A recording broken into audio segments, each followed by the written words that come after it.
Some of these people vanished in plain sight, while others disappeared into thin air, away from any living soul. Can they ever be found? Can truth come to light once and for all? Join us in discovering 5 disturbing stories of campers who went missing without a trace, leaving nothing but questions and broken hopes behind.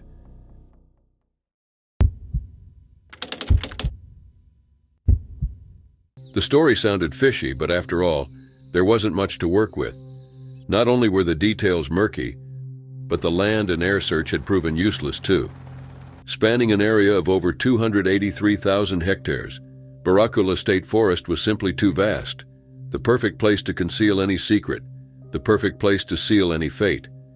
Maybe Vance had fallen victim to the forest's treachery, or maybe there had been other fouler forces at play. It was October 2013. At 41 years old, Jason John Vance was a troubled man. He had been struggling with drug addiction for a long time. Over the years, his addiction had progressed and turned the man to drug dealing too. That October, Jason left his home in Rockhampton, Australia, and traveled to Brisbane.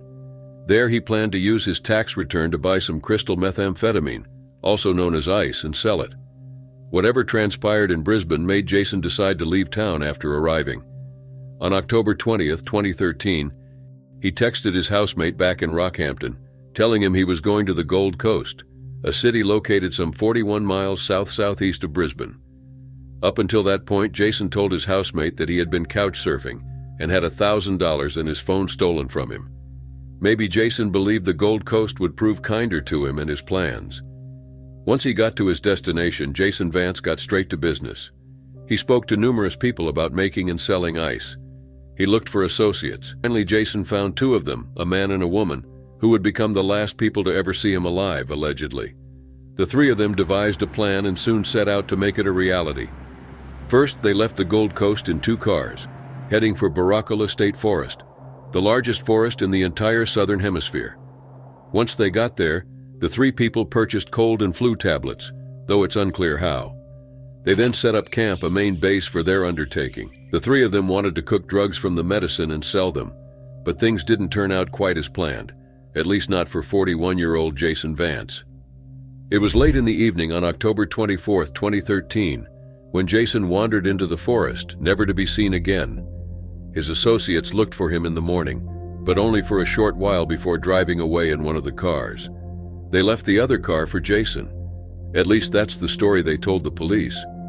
Authorities conducted a thorough land and air search in the Baracula State Forest, but they failed to find Jason Vance.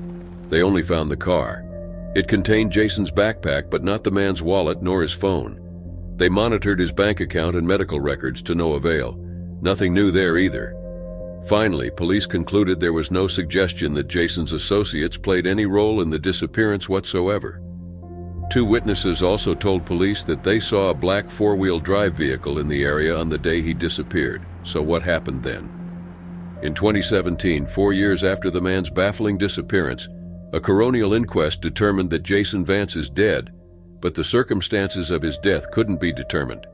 The coroner said Jason may have died as a result of an accident, or maybe because of misadventure, especially since he allegedly walked unprepared into a huge forest at night, possibly while being under the influence of drugs. But the coroner also said he couldn't entirely exclude foul play. This statement was based on the fact that a Queensland police report speculated that Jason may have upset some dangerous motorcycle gangs. Jason Vance's family continued to fight for answers. In 2018, Lester and Deborah Marriage, his parents, told reporters that a friend of Jason's claimed he knew that Jason had been murdered, and that he knew exactly who was responsible. But only 4 months after giving this statement to the police, the man was dead. Lester and Deborah spent years lobbying Queensland police to offer a reward to help find their son. It finally happened in 2019. A reward of $250,000 was offered, but Jason Vance's fate still remains a mystery. His family remains hopeful that they can one day lay Jason to rest.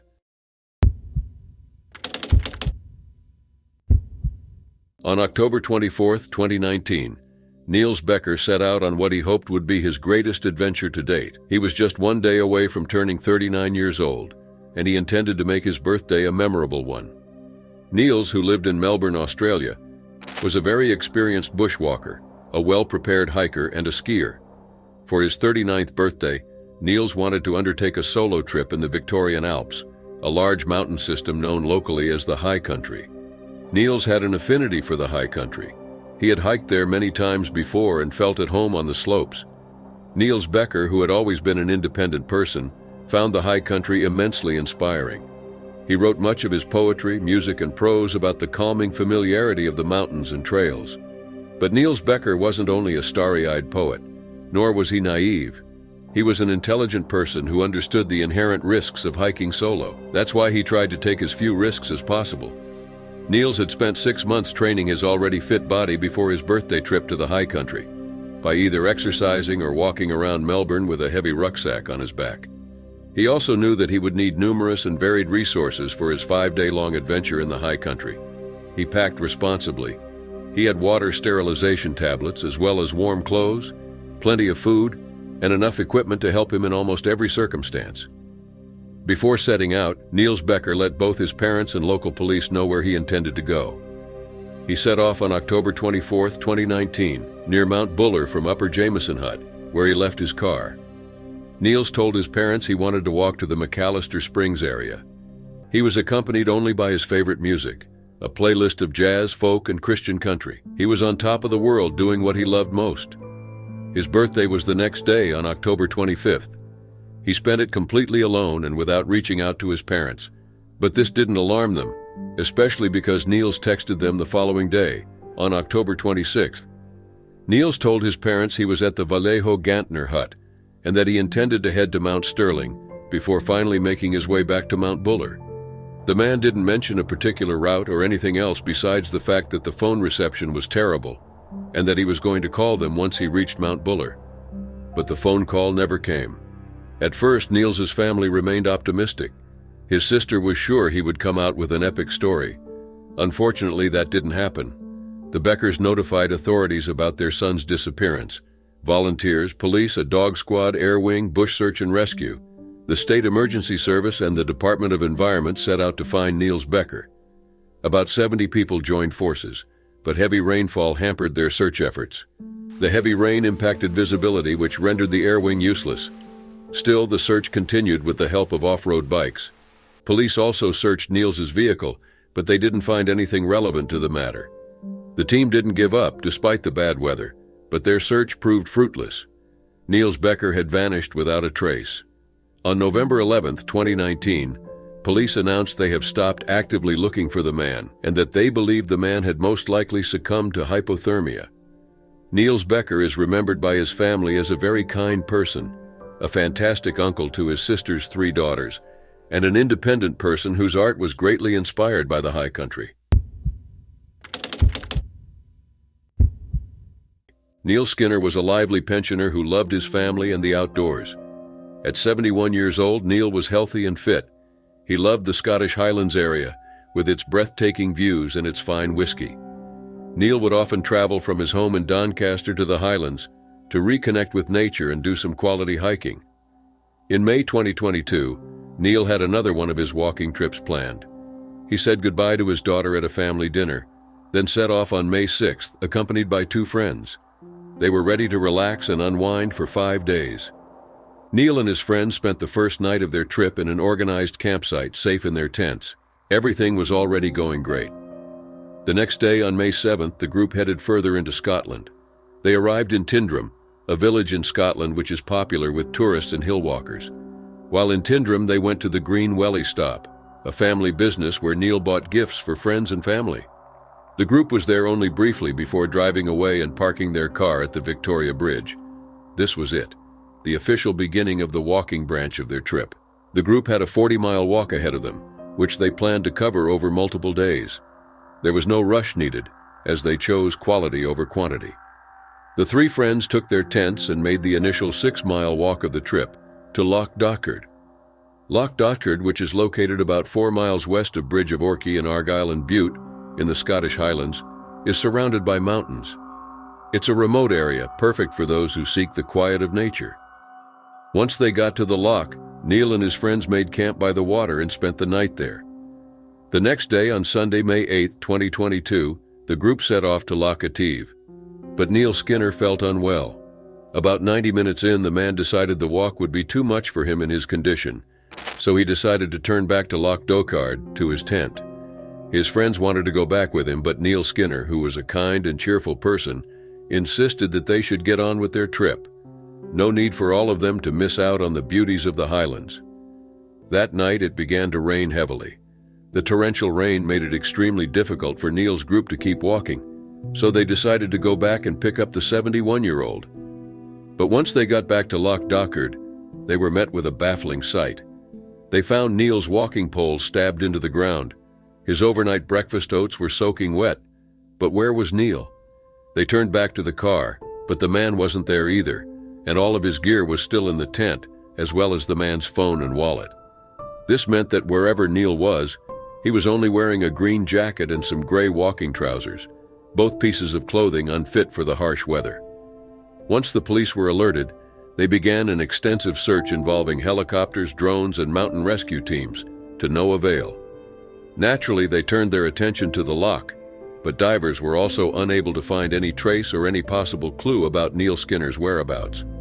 Neil's family was notified of his mysterious disappearance on May 10th. They tried to remain hopeful, but the passing days and the harsh weather led them to believe Neil was dead. Although this realization was gut-wrenching, the family held out hope that someone may be able to find Neil's remains so that he could be given a proper burial.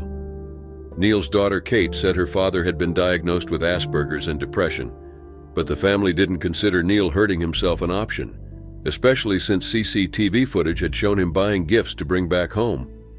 In May 2023, Neil Skinner's family retraced his steps and had a picnic by the beach, where Neil had made camp the previous year. They ate cake and drank homemade Bramble whiskey, Neil's favorite. They celebrated Neil's life and left a memorial plaque overlooking the loch. Although police and mountain rescue teams could no longer continue actively searching for Neil, the family still hopes someone will be able to help them bring Neil home. It was Tuesday, August 25, 2020, and Anne-Marie Jeffrey woke up in a great mood. How could she not when she was spending quality time with some of the people she liked best in the entire world? At 73 years old, Anne-Marie was a cheerful person. She and her husband David loved traveling and going on little adventures, and this was nothing short of an adventure. The couple and some of their friends were on a camping trip at Lake Aragon, Eerie National Park in New South Wales, Australia. The previous day had been idyllic. They had arrived at the campsite at about 10 a.m., set up their camp, and walked down to the beach. Then the group gathered around a campfire, exchanging stories and enjoying the natural beauty of the area, before retiring for the night at about 10 p.m. Some much-needed rest was in order. Overjoyed by the quality time they'd spent together and looking forward to the wonders of tomorrow, Anne-Marie and her husband David slept soundly. The group woke up early the next morning. At about 8 a.m., Anne-Marie walked to the toilet block nearby. Then she returned to the camp and began cooking breakfast. As they ate breakfast, the group made plans for the day. They decided to split up. As such, two of the women decided to head south on a dry track. Anne-Marie decided to join her husband and another friend and head north, on a trail with wetter conditions. Before leaving, though, Anne-Marie mentioned she needed to visit the toilet one last time, just to make sure she was truly ready for the hike. This quick, natural decision set in motion a chain of events that would leave Anne-Marie's friends and family confused and deeply hurt. As she made her way toward the amenities block, Anne-Marie stopped to talk to a fellow camper, a woman standing in front of a caravan. The two women exchanged pleasantries and shared their enthusiasm about the campsite and the beauty surrounding them. Anne-Marie pointed out her group and campsite and made some more small talk before heading to the amenities area. Soon after, she exited the toilet block and walked past the camper. But they didn't speak that second time. And sometime after, in those mysterious and perplexing minutes, Anne-Marie Jeffrey vanished from the face of the world, unseen. Back at their camp, David Jeffrey was growing anxious. His wife hadn't returned from the amenities area. When another woman from their group came back from the toilets without seeing Anne-Marie, David became truly worried. He searched the toilets to no avail, then returned to the camp and informed the group that Anne-Marie was missing. He immediately jumped in his car, drove around the campground, and asked anyone he met if they had seen his wife. Finding nothing, David was worried sick. About 30 minutes later, he informed the campground manager, who contacted the police to report her disappearance. The authorities acted quickly, organizing a thorough search of the area. Despite their best efforts using helicopters, drones, and ground teams, no trace of Anne-Marie was found. An inquest into Anne-Marie's disappearance noted that the search had commenced promptly and was carried out diligently, but the lack of any trace of Anne-Marie remained a mystery. Despite this, the court also heard that Anne-Marie had been diagnosed with epilepsy in 2013. In 2019, a year before her disappearance, Anne-Marie visited a neurologist after suffering from disorientation, which was particularly apparent in unfamiliar settings. The doctor revised her medication and noted her condition had improved and stabilized by June 2020. Although the coroner couldn't determine Anne-Marie's cause of death, she ruled it was likely she died in the vicinity of the Lake Aragon and Red Cliff campgrounds. David Jeffrey, Anne-Marie's husband, was devastated.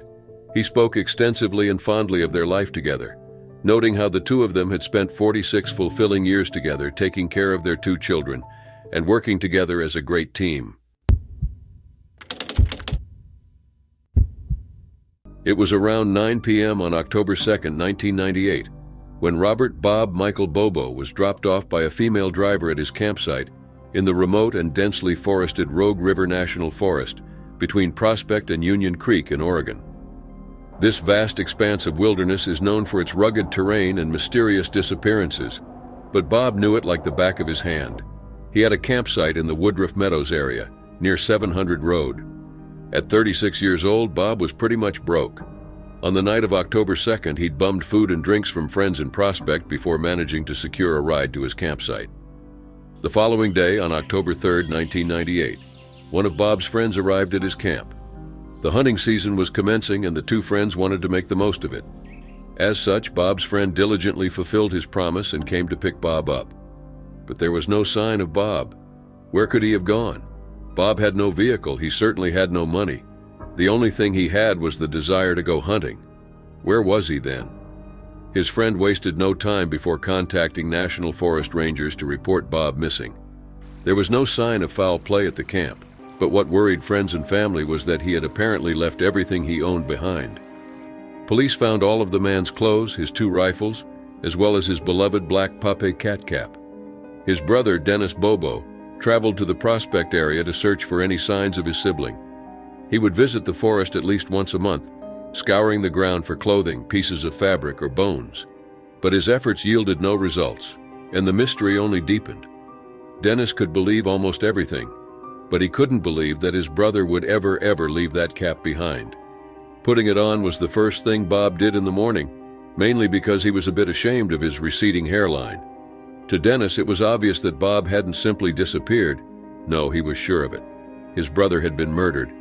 But after investigating the case and combing the area, Sheriff's Detective Dan Hobbs found no indication of foul play, though he admitted the circumstances were indeed suspicious. Despite following various leads and questioning those who knew Bob, the case remained a mystery. Hobbs said the Sheriff's Department had done all it could, but the lack of evidence made it difficult to draw any conclusions. To this day, Robert Bobo's fate remains unknown.